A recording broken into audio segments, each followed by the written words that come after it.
रविवार का दिन बड़ा ही सुकून का दिन होता है। सच, रविवार पूरे हफ्ते का इकलौता ऐसा दिन है जिसकी चाह और जिसका इंतज़ार हर इंसान को होता है। रविवार मेरे लिए होता है। इस दिन को मैं अपनी तरह से गुजारता हूँ। ऐसे ही एक रविवार की शाम मैं नेट सर्फिंग कर रहा था, जो कि मेरा शौक भी है।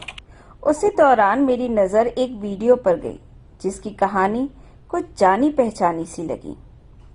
शीला अपने कमरे का दरवाजा अंदर से बंद कर अपने बिस्तर के पास बैठी गुस्से में कुछ बड़बड़ा रही थी।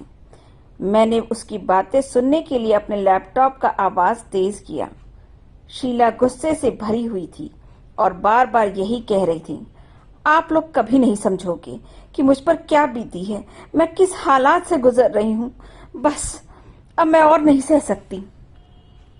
इधर दरवाजे के उस तरफ शीला के मम्मी पापा लगातार शीला को आवाज देते हुए दरवाजा खटखटा रहे थे, लेकिन कमरे के अंदर बैठी शीला की तरफ से कोई प्रतिक्रिया न मिलने पर हार कर उसके पापा ने दरवाजा तोड़ने का फैसला किया। मेरी आंखें इस कहानी पर जम सी गई थी। लग रहा था मानो मैं इस परिस्थिति को महसूस कर रहा हूँ। कमरे का दरवाजा खुलते ही मैंने देखा कि मेरा भाई राहुल पंखे से लटका हुआ है। उसने आत्महत्या कर लिया था। अपने भाई को इस हालत में देख मेरा शरीर जम गया था। मेरी आंखें राहुल के लटके मृत शरीर पर जमी हुई थी। मेरे हाथ पांव फूल गए थे। मेरे दिमाग ने काम करना बंद कर दिया था। मैंने कभी सपने में नहीं सोचा था कि मैं अपने भाई को इस हालत में देखूंगा। मैंने अपने भावनाओं पर काबू करते हुए राहुल के मृत शरीर पर से फंदा हटाकर बिस्तर पर लेटाया। तभी मम्मी पापा भी घर आ गए। राहुल के मृत शरीर को देख मम्मी तो बेहोश हो गई और पापा सर पटक पटक कर रोने लगे। रोने की आवाज सुन सारे पड़ोसी आ गए। उनमें से किसी ने पुलिस को फोन करके भी बुला लिया। इन सब के बीच मैं राहुल के शरीर के पास पत्थर बने बैठा हुआ था। ताज्जुब की बात यह थी कि मेरी आंखों में आंसू नहीं थे। मैं रो नहीं रहा था। राहुल को मरे हुए कुछ दिन बीत गए थे, लेकिन अभी भी दोस्तों और रिश्तेदारों का आना बना हुआ था। मम्मी पापा के आंसुओं की तरह रिश्तेदारों की सहानुभूति भी थम नहीं रही थी। इस पूरे जमावड़े में एक मैं ही था जिसने राहुल की मौत पर एक बूंद भी आंसू नहीं बहाया था। मैं अपना दिन हर रोज की तरह बिता रहा था, जैसे कुछ हुआ ही नहीं, जैसे कुछ कमी या कुछ खोया ही नहीं। मेरे इस बर्ताव को देख माँ समझी कि मुझे सदमा लगा है भाई की मौत का। मेरे घर जो भी आता वो राहुल की बहुत तारीफ करता। कोई कहता बड़ा अच्छा और संस्कारी लड़का था, पढ़ाई में भी बहुत तेज था, मगर अब होनी को कौन टाल सकता है। भगवान ने बहुत जल्दी अपने पास बुला लिया उसे। तो कोई कहता न जाने क्या बात हो गई कि उसने इतना बड़ा कदम उठा लिया। मरना बड़ी ही हिम्मत का काम है। खुद की जान लेना कोई आसान काम नहीं है। कितना हंसमुख बच्चा था, हर किसी को हंसाता रहता था।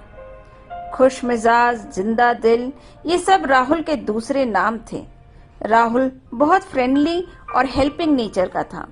मुझे लगता था कि राहुल को मुझसे ज्यादा कोई नहीं समझता और राहुल मुझसे ज्यादा प्यार किसी से नहीं करता। लेकिन राहुल ने मरते वक्त एक सुसाइड नोट लिखा हुआ था। उसने लिखा था, मैं एक लड़की से बहुत प्यार करता हूँ, मगर वो लड़की मुझसे प्यार नहीं करती। मैं उस लड़की की ना को बर्दाश्त नहीं कर पा रहा हूँ। मैं उसके बिना नहीं जी सकता, इसलिए मैं अपनी जिंदगी खत्म कर रहा हूँ।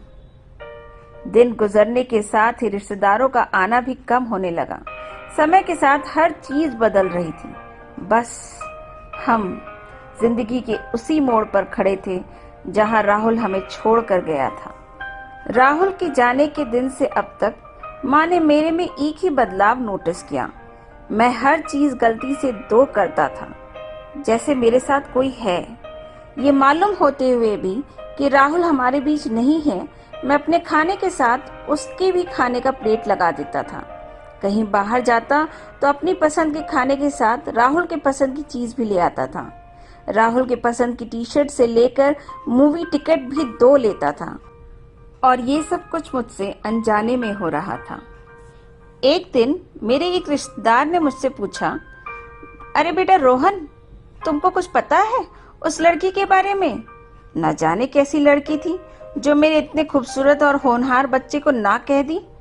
बेटा रोहन, क्या तुमको राहुल ने कुछ बताया था कभी उस लड़की के बारे में? आखिर राहुल तुमको बहुत मानता था।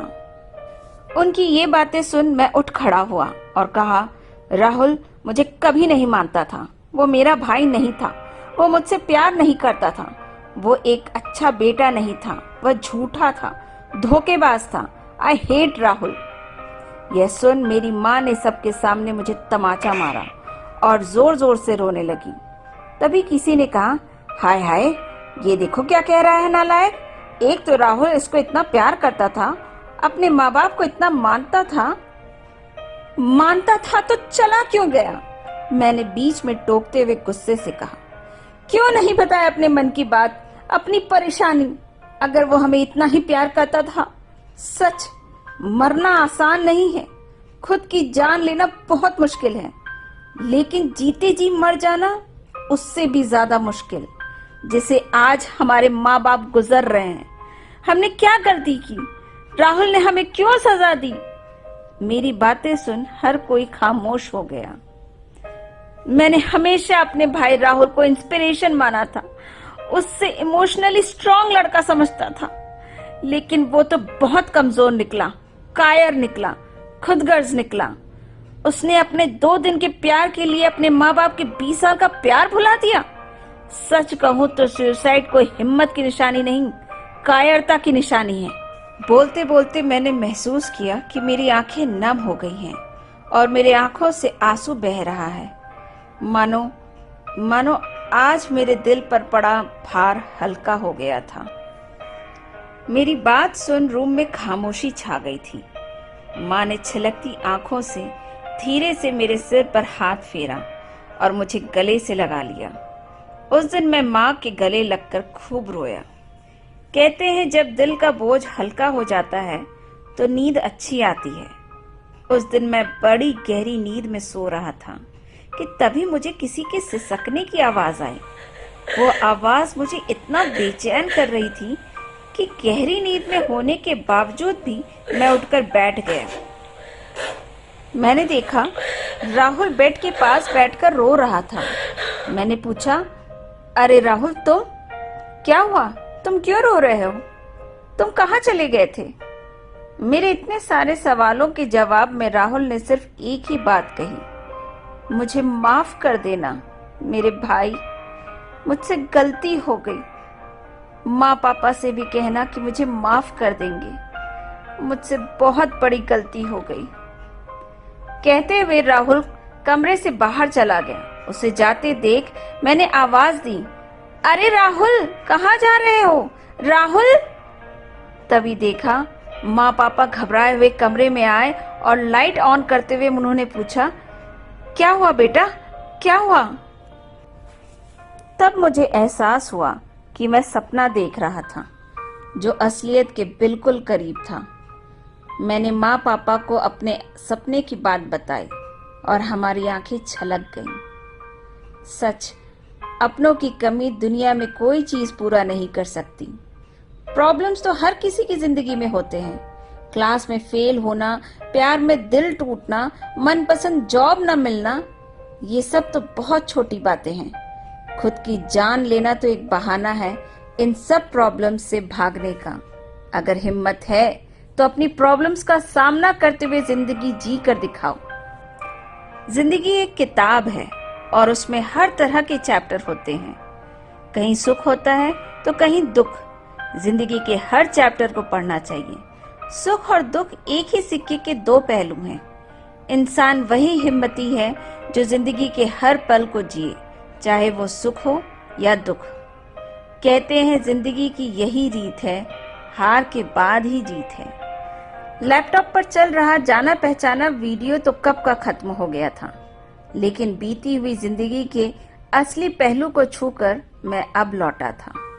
मैंने टेबल पर रखे राहुल की फोटो को देखा और एक हल्की सी मुस्कुराहट के साथ मेरे दिल ने धीरे से कहा, राहुल, मैंने तुमको माफ किया।